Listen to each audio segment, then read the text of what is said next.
এই কথাটা তো সত্যি যে ধন সম্পদ যা কিছু সম্ভব তাকেই সম্ভব করে তুলতে পারে, তাকেই সত্যি করে তুলতে পারে। কিন্তু প্রার্থনা সেটা কিন্তু যা কিছু অসম্ভব তাকেও সত্যি করে তুলতে পারে, সম্ভব করে তুলতে পারে।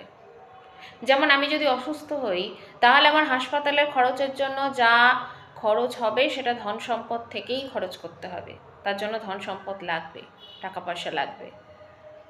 কিন্তু এমন কোনো রোগ যদি হয় যাতে ডাক্তারও হাল ছেড়ে দেয় বা বলে যে না, এর চিকিৎসা আর নেই, হতে পারে না, তখন কিন্তু ভগবানের কাছে প্রার্থনাই মিরাক্কেল ঘটাতেও পারে।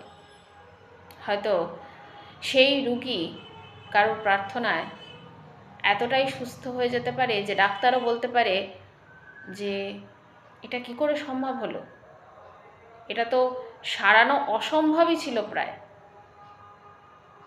এটাই কিন্তু প্রার্থনা। তাই প্রার্থনা ধন সম্পদের থেকেও অনেক এগিয়ে।